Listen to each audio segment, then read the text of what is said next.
So, welcome. I'm going to get started. I see there's still a few more people strolling in. My name is Gary Schoniger. I'm the founder and CEO of a company called the Entrepreneurial Learning Initiative. Thank you for joining our session.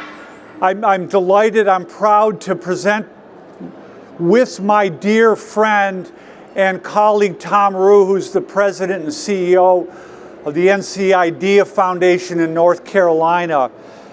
And I want to start by kind of taking you on a little bit of a learning journey and how our worlds collided and what we discovered along the way. And my hope is that there's some takeaway here that will change the way you think about not only about how to develop entrepreneurial ecosystems, but I hope to change the way you think about who can be entrepreneurial. So let me get started. The nature of our talk and what we're really talking about here is unlocking the untapped entrepreneurial potential in overlooked communities. And what I'll get into, and Tom with more detail, is that we found a gaping hole in the conversations, in the discourse, in the understanding of entrepreneurial ecosystems, how to cultivate entrepreneurial ecosystems. And now I'm going to backfill that story a little bit. So for me, that journey started more than 30 years ago with a simple question. How do underdogs win?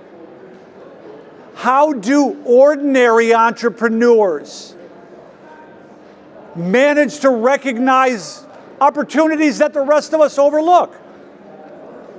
And I'm not talking about the Mark Zuckerbergs and the Elon Musks of this world. I'm talking about the everyday entrepreneur. The people have no particular advantage over anyone else. How do they recognize opportunity? How do they evaluate the opportunity? And how do they bring it to life in a way that creates value for the community and value for the entrepreneur? How do they do that in spite of their circumstances, in spite of the fact that they might not have an ecosystem around them? Like, how does that work? And my initial assumptions were that if I could somehow, so my initial assumption was, which came from my own entrepreneurial journey,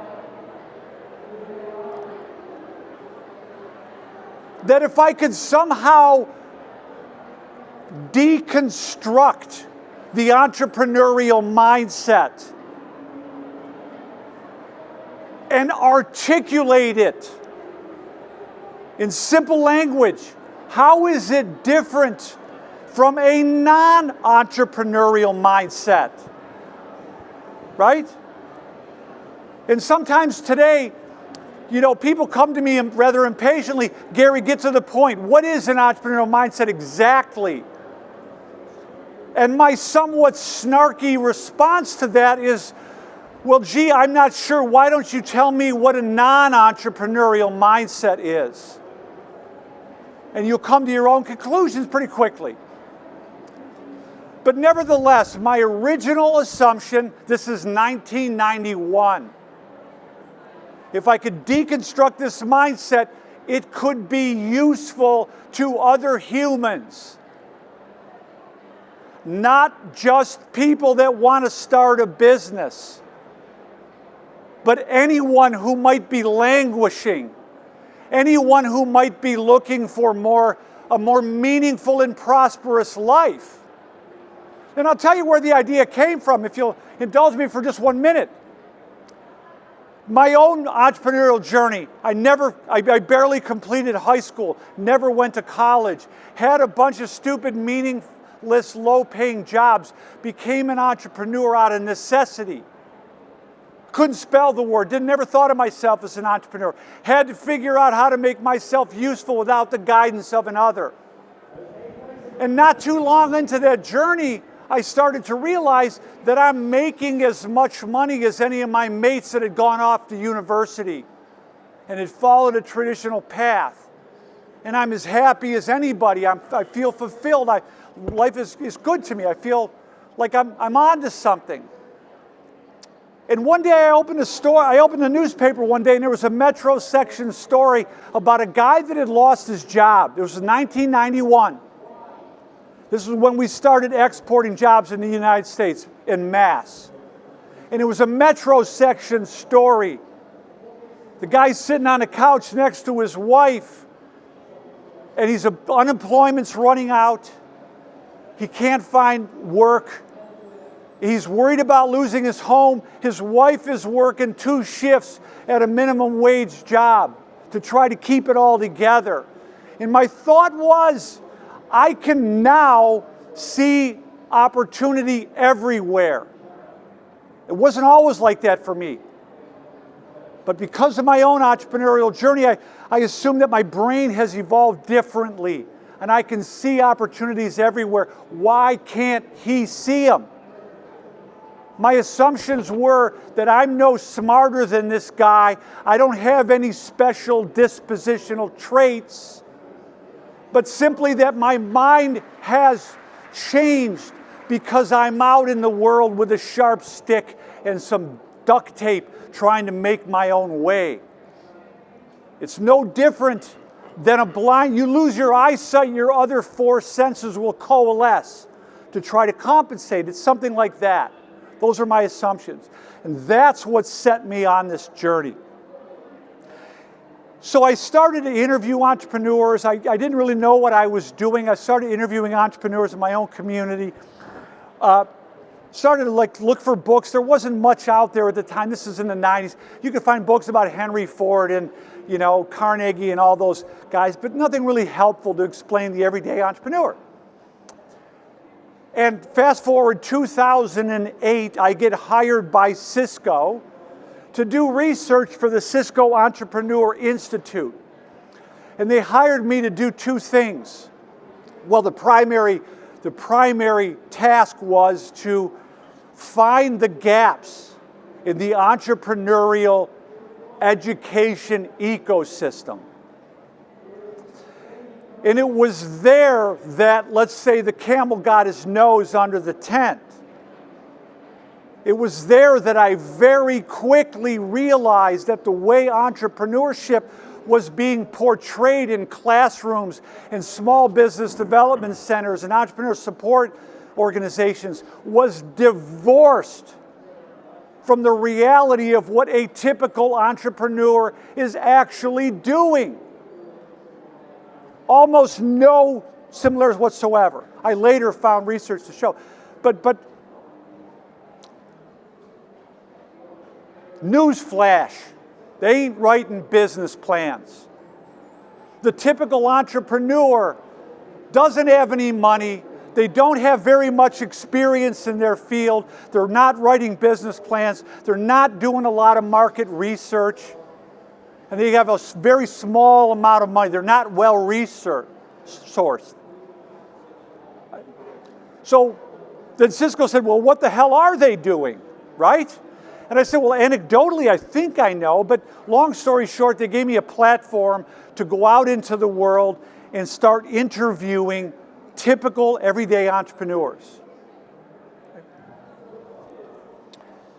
And that's where this research really began in earnest. And again, when I started these interviews, and I got a film guy with me now, I'm traveling all over the United States, hearing one crazy story after another.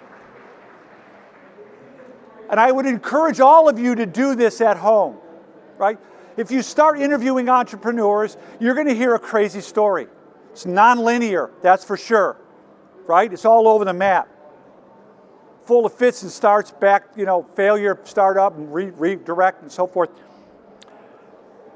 But here's the thing that really locked me in. I didn't know what I was doing. It's just crazy stories. But 20 or 30 or 40 entrepreneurs in, I started to notice common and predictable patterns of underlying values and assumptions of which the entrepreneurs themselves were largely unaware. Whoa. Right?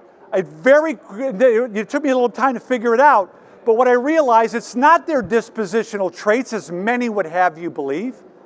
In social psychology, they call that the fundamental attribution error, right? It has nothing to do with their dispositional traits. They're operating on a mindset. There's this underlying common predictable pattern of values and beliefs that lead to the behavior that lead to the outcomes. So now I want to tell you one particular story that struck me that came from the Cisco Institute research. So I'm flying all over the place, one crazy story after another. I went to Tulsa, Oklahoma to interview a blind guy that started a television company for blind people after he went blind. That was a crazy story.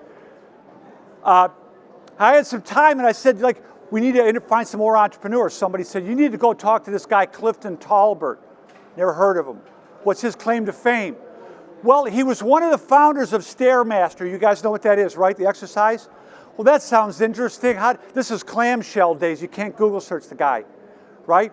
Somebody gives me his number, said he goes to my church. I call him up. Hi, Mr. Talbert, I'm only in town today. Can I do an interview?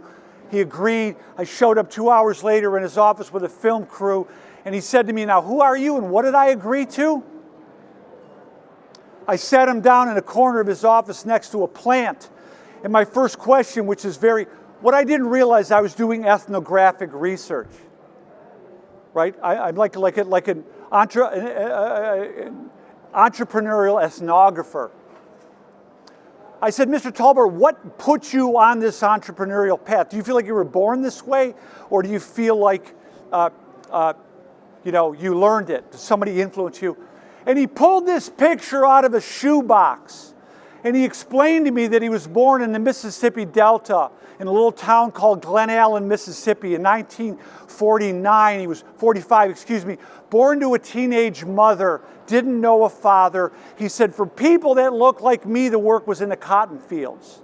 And that's what I was doing, except for the fact that when I was 13 years old, this man, my Uncle Cleve, invited me to work alongside him at the ice house. And that's the guy that taught me how to think like an entrepreneur and changed the trajectory of my life.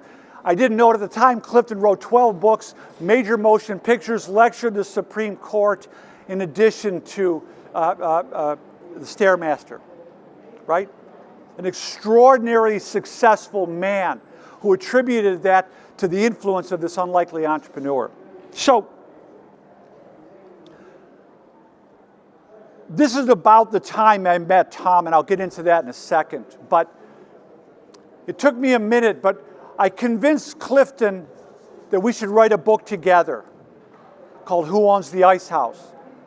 8 life lessons from an unlikely entrepreneur are these 8 common and predictable values or assumptions that we discern from hundreds of interviews, told it in one story. Now, Clifton and I got together around this book, and this is about the time I met Tom Rue. We lived 3 miles apart. He was working at the Kauffman Foundation. I live in Cleveland, Ohio. Didn't know each other. But our lives collided. We met at Kauffman, and I found a kindred spirit. We came together with a common belief in democratizing entrepreneurship, that entrepreneurship should be available to everyone. And if I'm extrapolating just a little bit, I think we also have shared this common belief in the extraordinary ability of ordinary people. Like both of us saw beyond the unicorn startup narrative. So, Clifton and I brought this idea to Tom at the Kauffman Foundation. Tom was our champion. I call him the godfather of the Ice House Entrepreneurship Program. We got some original funding from Kauffman. We developed a curriculum around the entrepreneurial mindset, and it took off all over the world. There are 10,000 career and technical education teachers in South Africa going through Ice House training right now as we speak. I personally have trained thousands of educators all over the world, workforce development professionals, entrepreneur support professionals around this mindset program. And I want to tell you what we found. Like, Ice House has now been out in the world for more than 15 years. And the thing that astonished me the most was, what we thought we were building originally is a program for overlooked entrepreneurs, right? The persona of the entrepreneur is the white male, at university with a big idea and venture capital. And so that's what we thought we were creating. We had no idea. We started doing the trainings at the Kauffman Foundation in 2012, something like that, 2011, 2012? 2011. And people started showing up, middle school teachers, workforce development people, like people started coming back to us. We want to implement this in middle school. We want to implement it in re-entry. We want to put it in our workforce. What astonished me, people are using it in like elementary school and postdoctoral seminars. We were just blown away. But one of the things that surprised me the most is they weren't always using it to help people start businesses. They were using it to help students become more engaged in learning. A community college came to us and said, we want to use this for student success. They did a blind study, put 1,000 developmental students randomly selected through Ice House. That cohort persisted to the second semester at a rate 28% higher than the control group. The president of the college said, I thought it was 2.8. They left a decimal point out, which I would have been delighted with. He made his team go back and crunch the data, 28%. We got a call from the mayor of Albuquerque, said, hey, I want to teach city government workers how to think like entrepreneurs. I thought it was a prank phone call, right? What's the opposite of an entrepreneur? Right? I was like, I don't think it's not really made for that. And he persisted, let's try with 100 people. Bang! Sanitation supervisor realizes, like, my crew, that's my crew, we serve the taxpayers. Let's find problems. They said, you know what, we're losing $4 a ton on recyclables. Now they're making $4 a ton. They solved the problem, right? What Ice House really exposed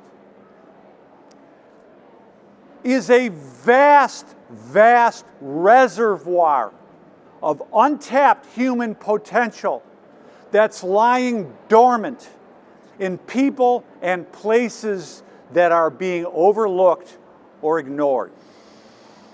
I would argue that the vast preponderance of entrepreneurial potential in your communities, it ain't in the unicorns.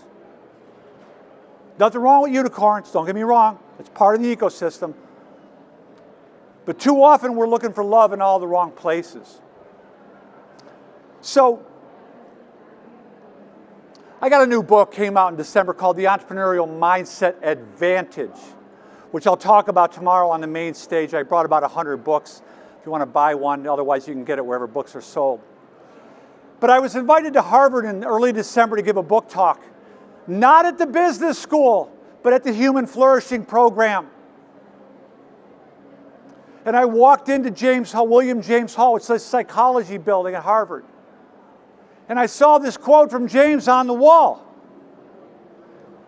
The community stagnates without the impulse of the individual, but without the sympathy of the community, that impulse will die away. It needs both, right? What we learned from Ice House and the ongoing research that we continue to do to this day is that the entrepreneurial spirit is the human spirit. It ain't just in some of us, it's in all of us. And it's our job as ecosystem partners to recognize that potential. Now, part of what we found in this research is that the subject of entrepreneurship to this day remains fraught with common myths and misperceptions that completely constrain our ability to understand it. Not only about how to be entrepreneurial, but who can be entrepreneurial. What we found with the Cisco research, as I said, is that the way it's being portrayed in classrooms and small business development centers has nothing to do with the reality of what a typical entrepreneur is actually doing. They're not writing business plans, they're developing MVPs. They're taking a hot plate in a pop-up tent, and that's how they start the restaurant. Right? So, I see this lack of understanding as a cause of the gaps in the ecosystem. And I've been to many of these conferences all over the world. I've been to GEC for over a decade. I've been coming to these, and I get a little bit frustrated with the discourse I hear about ecosystems and the underlying biases. You need the university, you need the government, it's all tech transfer. You know, you need the venture capitalists at the table.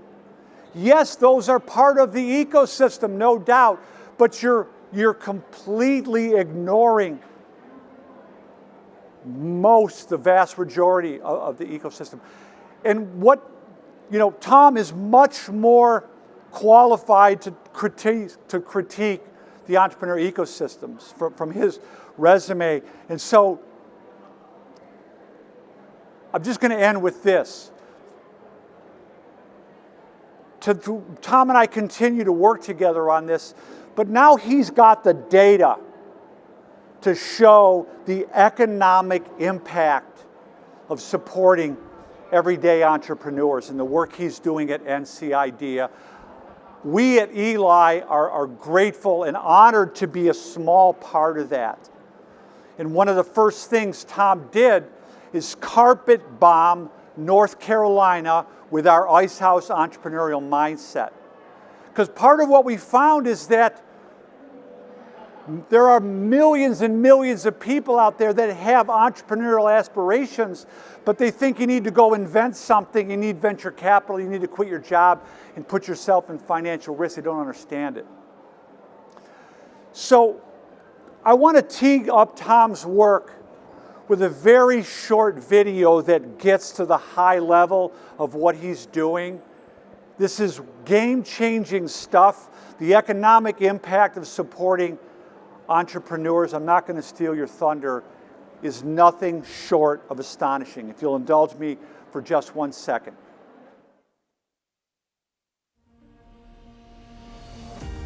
I take calls from economic development organizations from other states, and I will tell you how they react to the model of what we're doing here is, my God, how did you do that? I wish we had one of those in our state.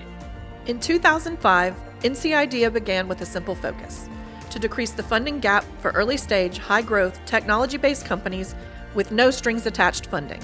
In those early years, most grant recipients naturally hailed from a concentrated area around our headquarters in Durham, North Carolina. Over time, we broadened the geographic and demographic distribution of those we serve. As NC IDEA increased its activity in the entrepreneurial ecosystem, it became increasingly clear that companies needed more than just a check. They needed support.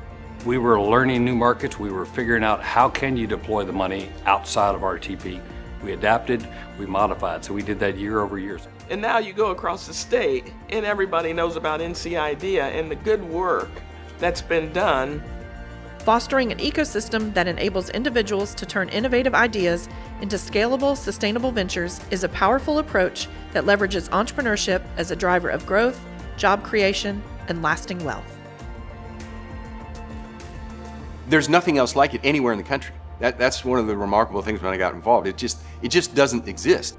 For 20 years, NC IDEA has been a driving force in transforming the landscape of equitable economic development, championing innovation, inclusion, and collaboration. Together, we're leading the way forward with This Thing of Ours. We're actually redefining best practices in economic development. With our work, we're creating the next generation of companies that will start here and grow here. Let's join forces, let's pool our resources that strengthen the economy and serve humanity. That's the nature of this work, and we would welcome anybody that wants to join us in it. Now I'll let you hear it from the man himself, Tom Rue. Thank you, Gary. You know, Gary and I have been doing the Abbott and Costello routine for good 15 years now, all over the world, quite literally. We've got the travel scars to show for it. I think being carjacked in Bulgaria is one of those memories that's going to last with me for a while. But I like to kind of advertise Gary as the kind of the why. Why is it important? Why do we want to understand fundamentally that the world's greatest natural resource is the entrepreneurial potential of everyone, and that we would all be well served at trying to tap that and unleash it. And I've spent now the better part, I've been at NC IDEA for almost 10 years now, and before that I was 7 years at the Kauffman Foundation, where I got to do this on a global stage and see so-called best practices and what worked better, and stuff that didn't, even though that was kind of the coin of the realm at the time. So if he's the why, I'm the how. And Tom, but back to something I said a minute ago, like, take us back to your original ecosystem journey at Cleveland. Yeah, so prior to joining Kauffman, I was one of the founders of an organization very similar to NC IDEA in Northeast Ohio called Jumpstart. So those of us that are kind of in the sphere, you probably know that name too. It was the work we were doing at Jumpstart that actually got the attention of the Kauffman Foundation and how I got recruited, to go to the major leagues. Yay. But it was kind of cool because we were trying to figure this out as we were going. You got to put it in the presence of history, right? Early 2000s, that was the period of TBED, technology-based economic development, right? And NC IDEA was born in that. We just celebrated our 20-year birthday last week with like 250 of our closest ecosystem partners in the state. Had a really cool party. Because it was born like TBED, and a lot of you have TBED organizations in your states, the model, you remember, where like get a research cluster, universities, right?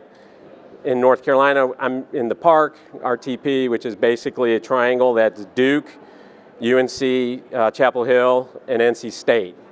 So yeah, there's like some IP going around. We have funds, right? So there's, the one gentleman you saw there, Mitch Muma, was InterSouth. He's the founding partner. They were one of the first in the Southeast. As a matter of fact, they've been around so long that Kauffman invested with InterSouth at the time.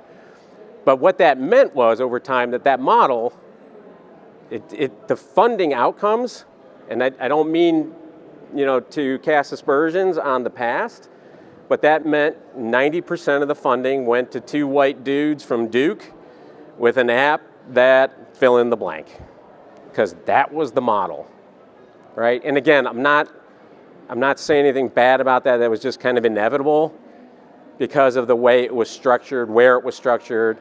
That's where the networks were, so they had that early advantage. When I left Kauffman to really kind of get my entrepreneurship and ecosystem card punched again and get dirt back under my fingernails, I said there had to be a better model that was way more equity first, let's put it that way. Because I would not believe that like the nation's most promising entrepreneurial talent resided in two white dudes from Duke with an idea that did whatever. And the board that hired me, several of them were in the video, they were cool with me working on a portfolio that started thinking about and challenging some of these old paradigms and say, how do we get more inclusive and find that potential in overlooked places? And so what that meant was over time we built a different portfolio, and the very first thing I saw was, you know, so many of us that do this work, we have our own portfolio of stuff, and I challenge you to think about the criteria and the engagement model you have at the community level, because you have selection bias in your process. If you do a business plan competition, you know, or any kind of funding competition, you already excluded the vast majority of your population that you serve. Because the only people that are going to apply are the ones that are in the know, that have the gene mutation already, or at least it's been enabled, right? So we needed a front porch that welcomed everybody, which is why we started with Ice House. You know, we trained 500 facilitators around the state to help facilitate the program. We made a commitment to get 100,000 people through the Ice House program as an activation. You know, and that might be the end of the journey as far as their experience with NC IDEA is, and that's okay. We didn't mean it to be necessarily a pipeline for anything else that came, but we knew if we could get at least 100,000 people throughout the state activated with an entrepreneurial mindset, there would be a positive impact to the community writ large, and that's why we led with that. So these are the words around the programs, you know, the target audience, like I said, mindset was for everyone. The next thing we had to tackle was the ecosystem, because we were born on seed. So that very last program is what we were founded on 20 years ago. And for those of you who are not familiar, the seed grant program for us are $50,000 grants, competitively awarded twice a year. We do a spring and a fall cycle. It's free, non-dilutive money, and I'll emphasize free, so it's not debt. They don't give up equity. So short of Uncle Gary writing you a check that he never expects to get paid back on, there's no better money in North Carolina. And then over the years, what it became is we became known as kind of the pipeline where the best and brightest could prevail, and then all the capital stacks started, you know, drafting off of our winners, and that was good. But that again served that very well-defined, well-trod area, and we wanted to have more diversity in that. So we had to focus on the ecosystem. And so we did that, and we do that through two programs, Engage and Ecosystem. I'm going to start with Ecosystem. Well, actually, let me walk through the portfolio. It'll be easier. I went through the hassle of building the slides, so let me share them with you. On the mindset, I already said, top of the funnel. We give a little bit of walking around money for like people that want to offer Nice House training in any kind of setting. So it's been mostly workforce development, community college. We got eighth graders going through it. We had Girl Scout troops going through it. I mean, you know, recidivism mitigation programs, reentry programs, postdoc programs, you name it. If you need somebody to pay for pizza and beer, you can get a little bit of money for us. Like, we really want to make it frictionless to go ahead and adopt it. Then I said we focused on the ecosystem. I'm going to go with the ecosystem first. So what we saw was, all right, let's cast a net, grants between 50 and 150,000. Let's eat our own dog food, right? What do we tell entrepreneurs that we serve? Customer discovery, right? Challenge your assumptions. What a novel idea that we should do the same. So we do that, and we did that by starting the Ecosystem Partner Program, which casting a net, I know it's not huge dollars. It's not the kind of grants I used to write at Kaufman. They had extra zero on them. I don't have quite the pockets that I had back then, but you know, we're proven with a little, you can just still do a lot. And that was enough to help us start seeing. I said in the first cohort we did, it was like a sonar ping into the economic development waters of the state of North Carolina, which for those of you who don't know, we're up to 11 million now, one of the fastest growing states in the country. So it was very informative, right? We've got everything from rich major metro areas that are very well resourced, like the Triangle, like Charlotte, to Appalachia, to, you know, down east, where it's very, very poor. Like, we've got it all in the state of North Carolina. And if there was one thing that I learned during my time at Kaufman, sometimes if you have the money, you also have the assumption of complete knowledge. And when you put an RFP out on the street, it's very prescriptive. We will give you money if you do this, this, or this. We didn't do it that way. As a matter of fact, when I put the first RFP out, I get a phone call from somebody that says, there's a mistake with your ecosystem RFP. And I was like, okay, I am not infallible. Ask my wife, kids, any of my friends. But I'll bite, what's the problem? And he said, it's only 2 pages long. And I said, oh yeah, I know. I remember the times where you could take a grantee and force them into unholy yoga poses because they were so desperate for the money, right? And in hindsight, it's so destructive. So what we've done with the ecosystem program and then later the Engage program is we just said, listen, you are in theater. You are down east, okay? We're like the poorest county in the state of the 100 counties we have is. We're not going to presume to tell you, well, just tap into all your rich angel investors in there, right? Or just go to the big R1 research institution that's in your backyard. Oh, you don't have that? Right? So we said, tell us what you need to do. Write us a love letter. And then we'll know, and if we can support it, then our job is just to help you. It's to stroke checks, it's to open doors, it's to use a little bit of muscle for people that aren't returning your calls and encourage them, wink, right? And so that's what we started doing. And then that starts revealing.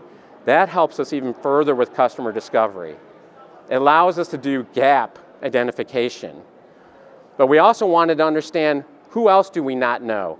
Who else could do stuff, especially for us, because we have an emphasis for the last 10 years on historically underserved groups in the state, which we define as female, minority, and rural.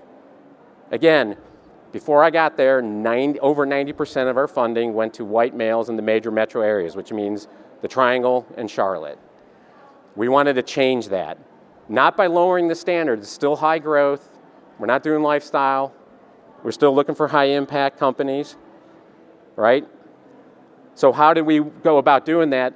We started seeing that in the Ecosystem Partner Program, but we also realized there's probably more capacity that wouldn't feel comfortable asking for a $150,000 grant.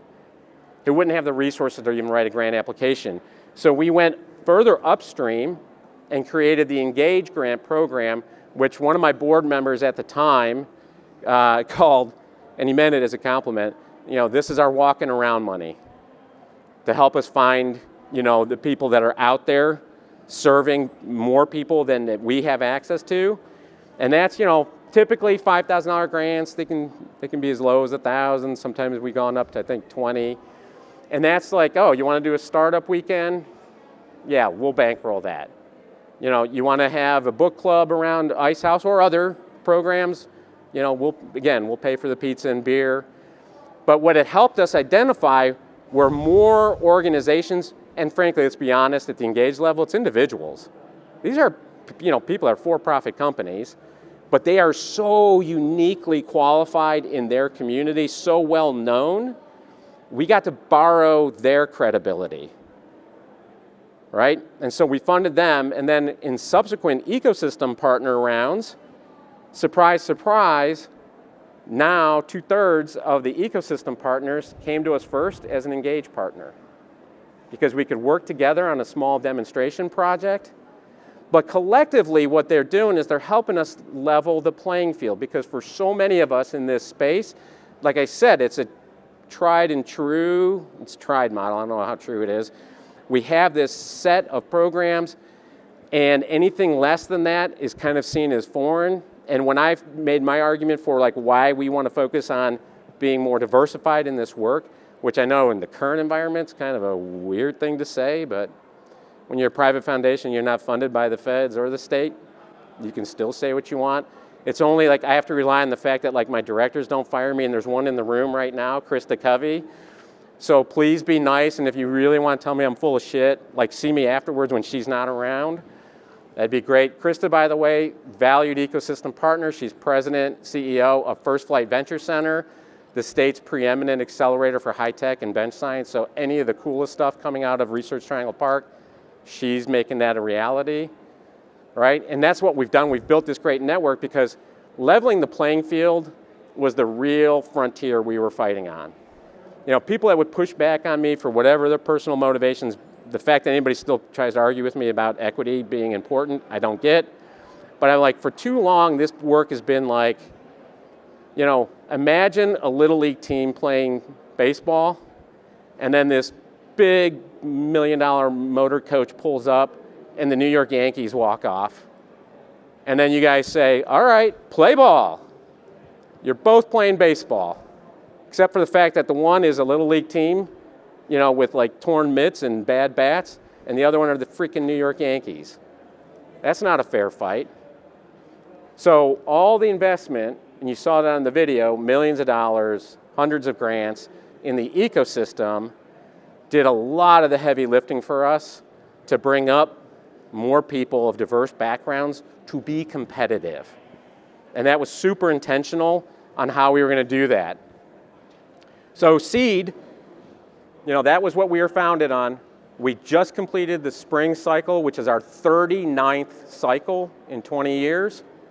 And P.S., I'm going to make this point now because I sometimes forget, and Gary loves that I do make it. The secret to this work, it's 4 simple points. It's qualified people doing it. We all know there's a bunch of really well-intended people in this space, but maybe not the most qualified to do it. That's all I'm going to say on that. Sufficiently funded or resourced. We are all anemically underfunded for what we do, right? And fun fact, I'm trying to get myself, thrown out of rooms, especially in the formal economic development space, because we, like many other states, and I'm sure there's plenty of states in this room represented, are addicted to throwing hundreds of millions, if not billions of dollars in tax incentives to large companies to move there, right? We'll give you $800 million in incentives if you just bring us 2,200 jobs and put that big ass factory, in some county that won't mind the pollution and everything else that goes with it. And the ROI on that has been debunked for years now. And my argument to anybody that's doing it is you all that are doing this kind of work, your outcomes compared to those outcomes aren't even close. And you do it for a fraction of the price. I'm just trying to get more people enlisted in this battle so that we can push back on this. So by all means. So we were in seed. The numbers still weren't going where we wanted to see, especially on the diversity front. So we had to iterate and go, okay, why is it? Why is it still white dudes in the triangle winning? And our thesis at the time was, well, because it is still a competition, we don't put a thumb on the scale for anybody. And the fact that they're still walking away with it means we're not getting an early enough intervention. So our thesis was we go earlier stage, micro, it's $10,000 grant, and it's mostly demonstration grants. I mean, heck, half the people that apply for the micro aren't even incorporated yet, but they have an idea that has some potential, and that's when our numbers just flowered like, a million flowers of different colors and shades and shapes. It was beautiful. And that became now the pipeline for seed.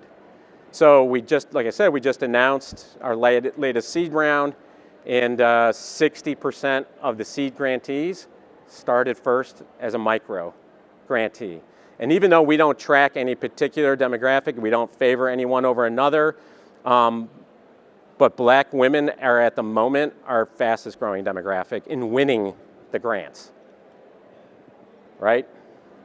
Very intentional. What does that all mean collectively? Well, at least in the state of North Carolina, this has been the startup numbers. You see, they don't have data before 2019, but I'm told from the Secretary of State office it was lower than the 2019 number there. 2019 hits, 2020, that was the year of COVID, so there would be an asterisk there, right? And sure, a lot of people jumped into entrepreneurship during COVID, but you see where we're sustaining it. And that's well above the national average from a trend line. Now, I'm not saying that's because of us. I mean, you might say that, but I won't say that. But we definitely have a big part of this, right?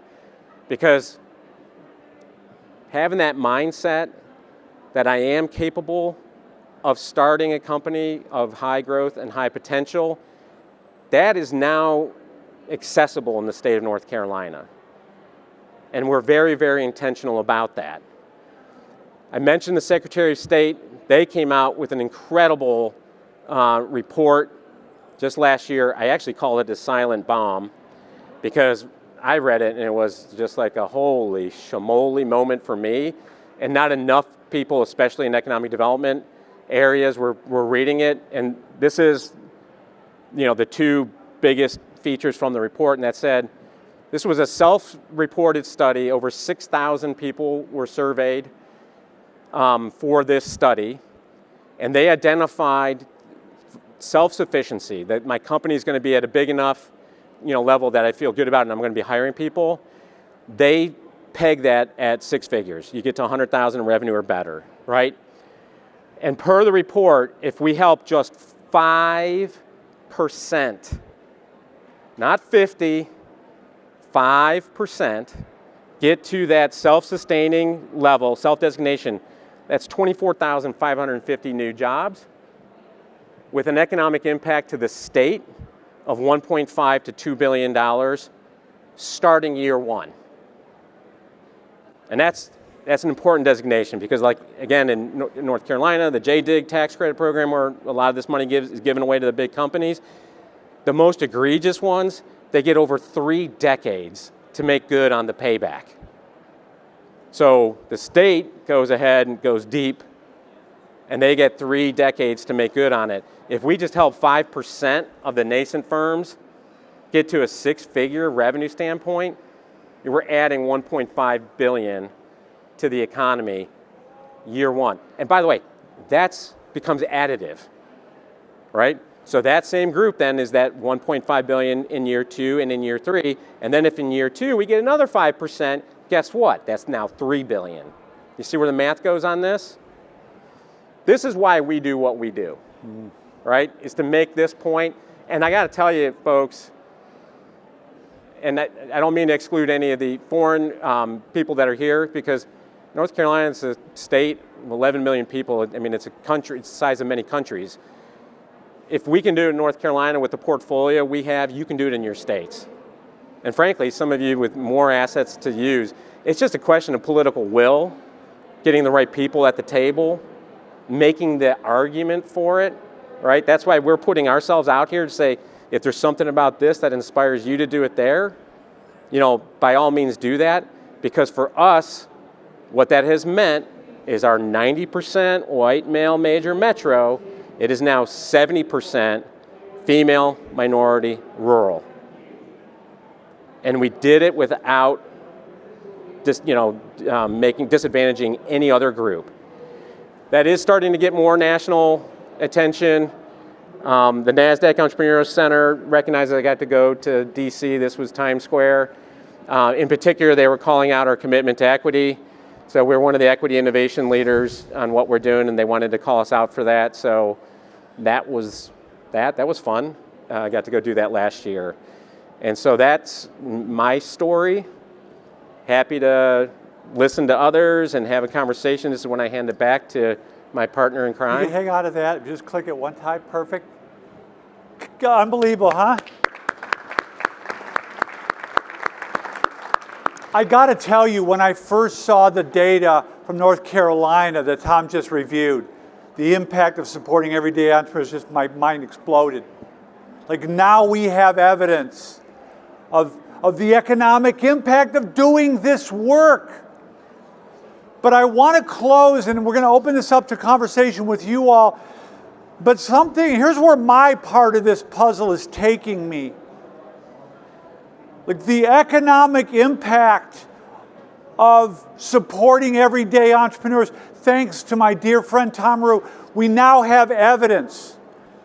What Tom is showing us is that you put some nickels in this box and crank the handle around for a couple of years, $100 bills start coming out the other end.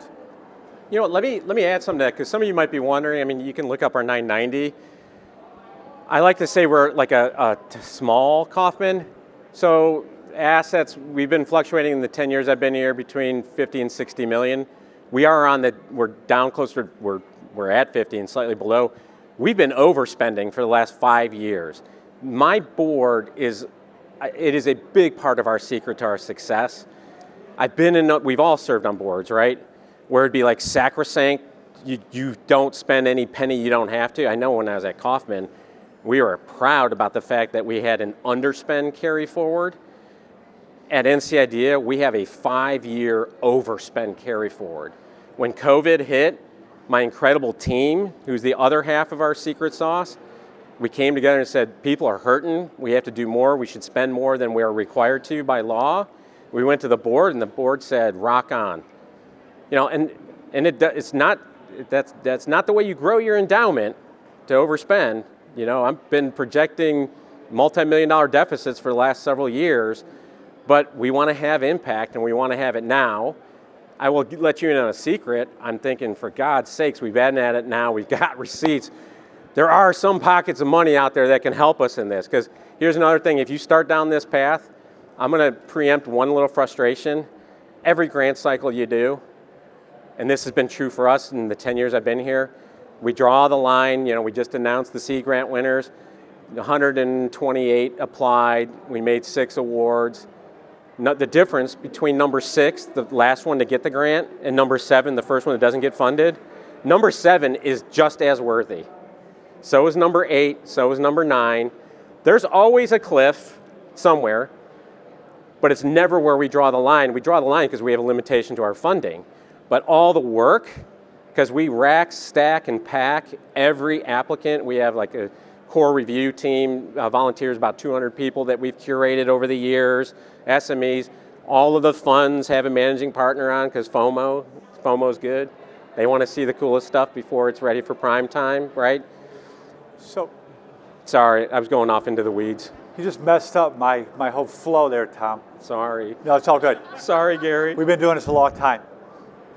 We have permission to offend one another.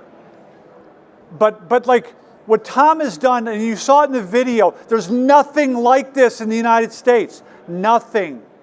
He's not following a playbook, somebody else's playbook. He is being entrepreneurial in his approach to ecosystems. And now he's got the data to show the economic impact. As Tom himself is famous for saying, this is economic opportunity hiding in plain sight. But I do not want to end this conversation. We understand the economic impact now, but what we're just beginning to realize is the developmental impact in the individual. The vast majority of people, the 100,000 people going through mindset, what we're not measuring, what we're not seeing is the resilience. OECD is starting to measure this. The individual becomes more employable. By the way, these are the skills employers demand, you understand? They become more adaptable, more resilient, right? They become happier, more productive members of society, whether they start a business or not. And that's where our work is going. That's what the work we're now doing with the folks at the Human Flourishing Program at Harvard. Whether you know it or not, supporting entrepreneurs, we are in the business of human flourishing. Let's ask questions. I'll end it there. We want to open it. Do we have a mic here? I forgot to ask that question. We do. There's a mic if anybody. We got a mic. Happy to hear what you guys have, what your feedback is. I see a hand up right here. We're getting a mic to you, sir.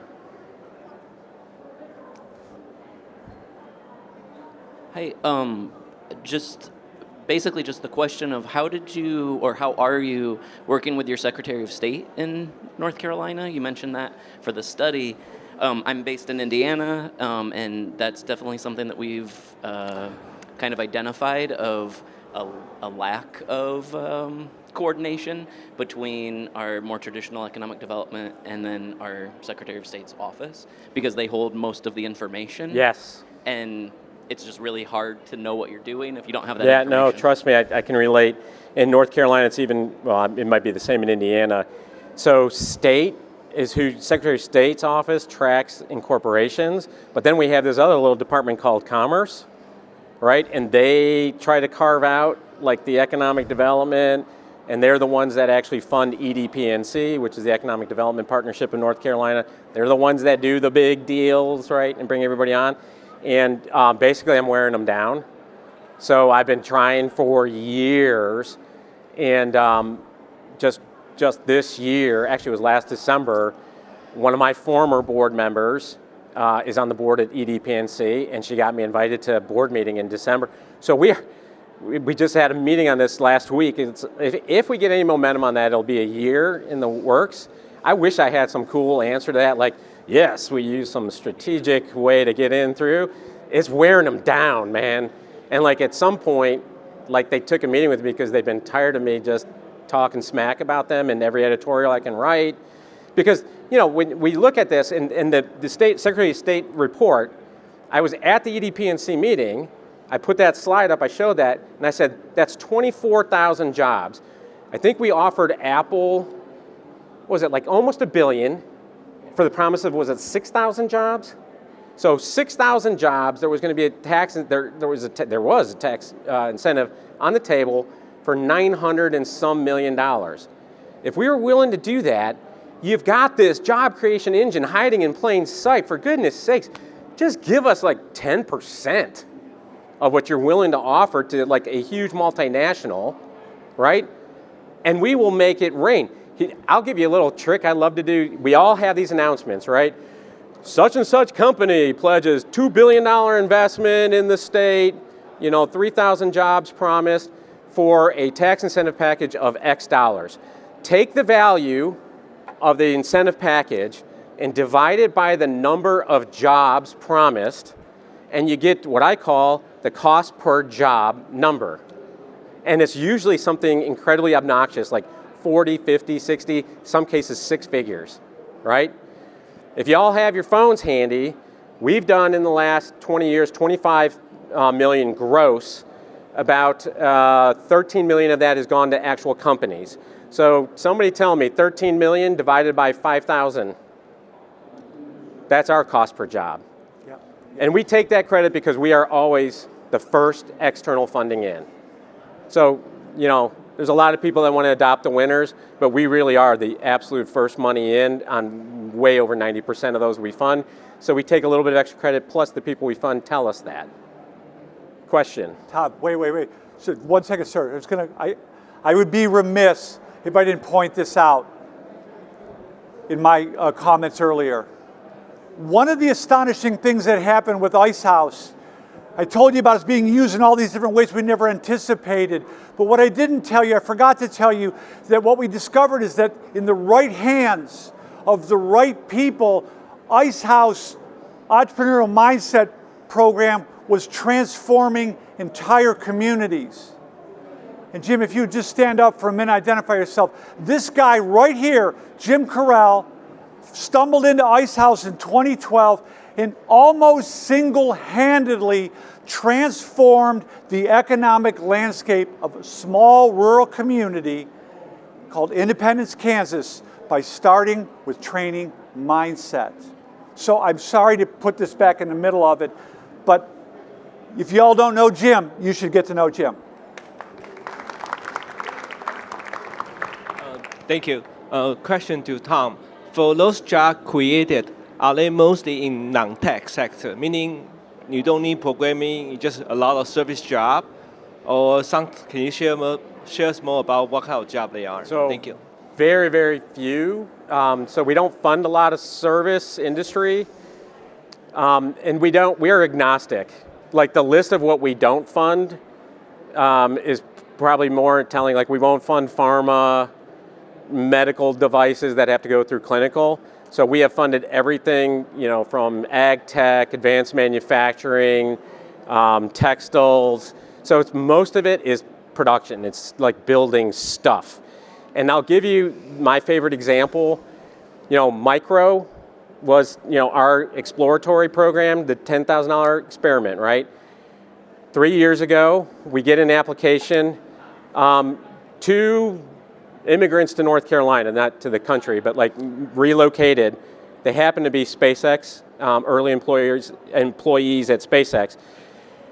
Came to us for a micro grant. They had invented an advanced material that was basically taking a switchgrass, a fiber, think of it as like bamboo, and shredding it with a resin, an epoxy resin, high temperature, high pressure, and they were making indoor handholds for indoor rock climbing walls.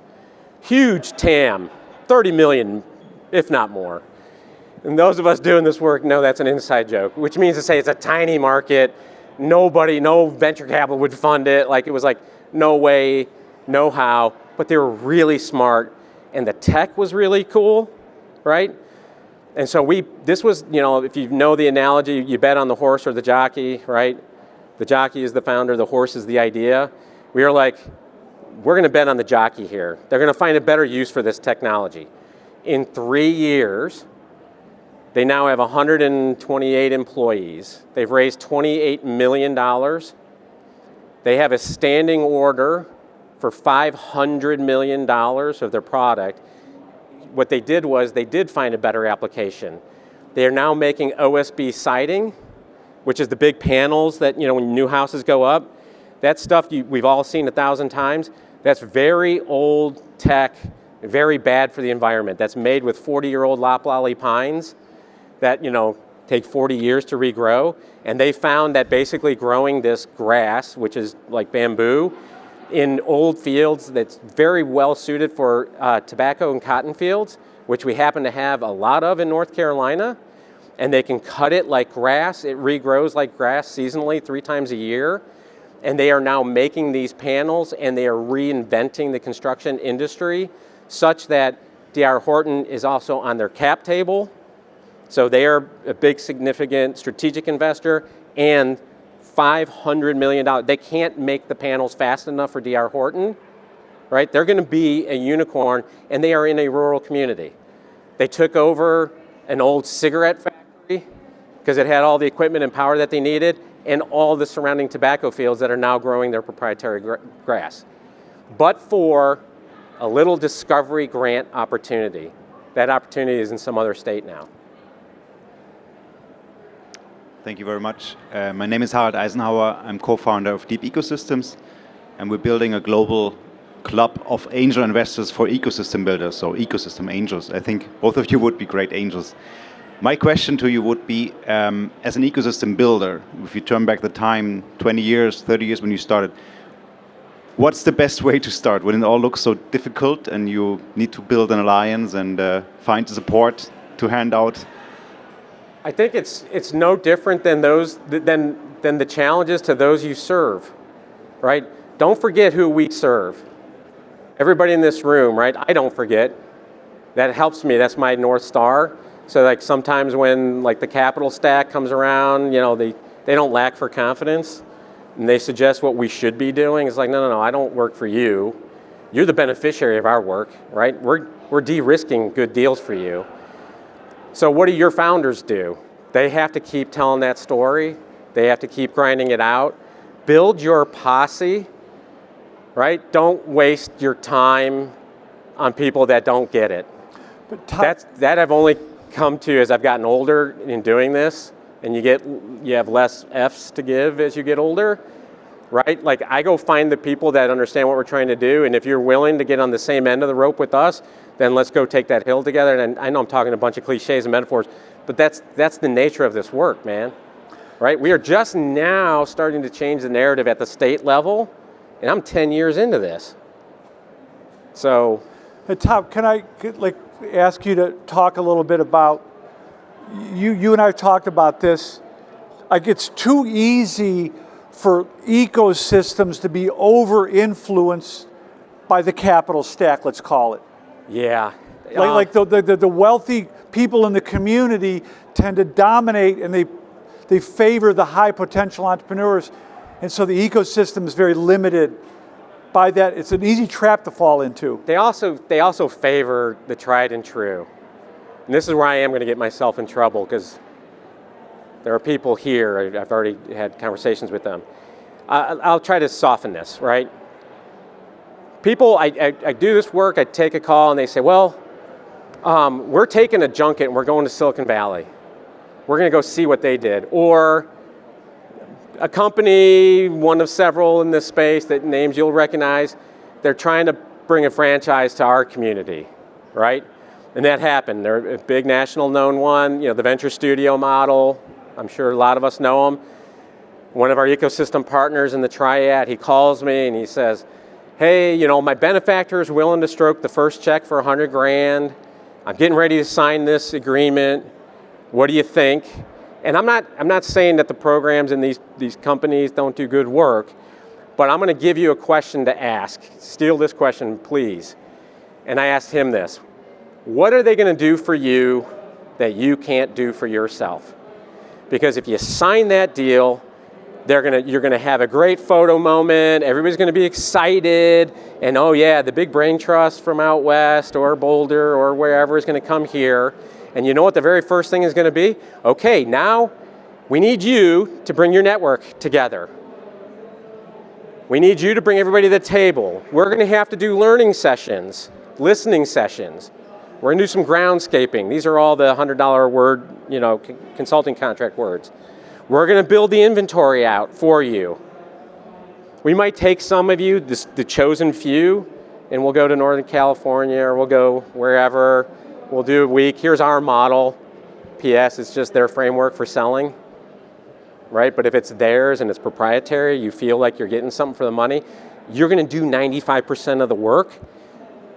So find somebody on LinkedIn with, PMP, project manager certification on the back. Like, have them facilitate your meeting for you. You'll save 90% of what you're going to spend with somebody else because you're going to do the work yourself and build out that portfolio yourself and do customer discovery like you expect the people you serve to do, right? Again, one of my blessings with this board is like when we get a crazy idea like Engage, I'm like, I have no effing idea if it's going to work, but I don't have to fail because we're in the entrepreneurship business. Failing just means you learned something that didn't work, so do less of that. Right? And then the cool stuff that's working, double down, do more of that.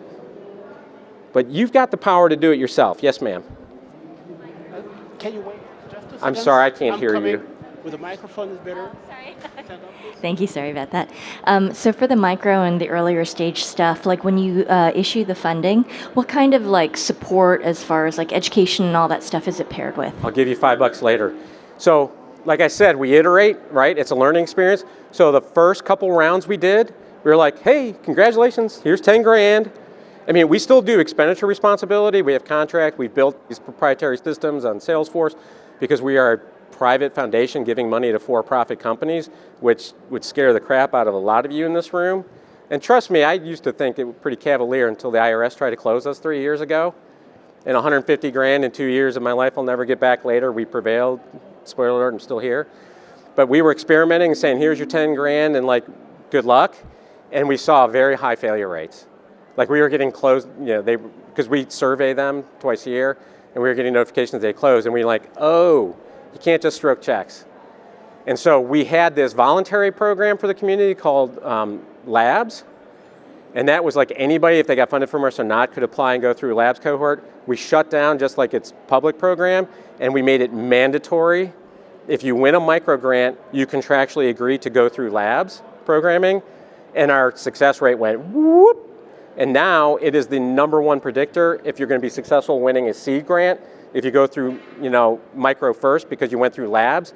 And once you get a grant from us, you're in our family. That's our corny language. But then we really get to know you like a family. So lots of programming. We've been doing a lot lately. We got 28 new modules, all based on AI, and it's spoiler alert again. It's all customer discovery. I mean, that's where the battle lines are right now, right? And and we've been very, very fortunate that we experimented and we got lucky.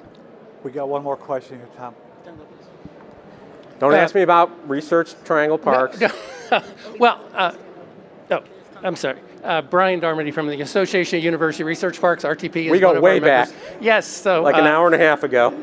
Thank you. A quick question. So a lot of our members across the country, have ICOR and Steve Blank, and you mentioned customer discovery. I'm just curious.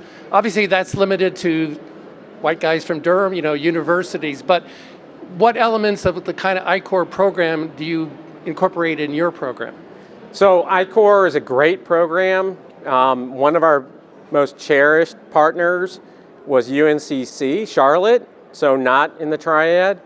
They were using it extensively. They were one of the NSF certified I-Core providers and a couple others in our network.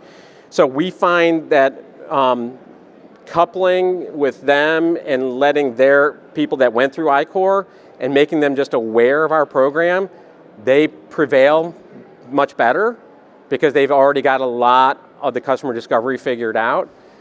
So we love I-Core. We think it's one of the assets of the ecosystem. If you can get more to do that. We're also pretty good at organizing around stuff like that when these big opportunities come. So like North Carolina did not only get one of the NSF engines, but we got two. We're working, Chris's organization's lead on the next EDA one. If it happens, God only knows. So we've got we've got 300 partners now across the state. So when a big opportunity comes in, we get a posse together like yesterday. And even the stuff we went after, like Build Back Better, I bet a bunch of you were in parts of those big ones. Those were great dress rehearsals for these collaborative opportunities, and it's another benefit of having a very engaged ecosystem. So I think we're just about out of time. I just want to close with this final comment. What made the work Tom's doing in North Carolina possible is this underlying assumption of the extraordinary ability of ordinary people. Thank you for coming to this session today. I'm honored to be part of this conversation. Pretend you're happy to be here. I'm going to make you socially famous. There we go.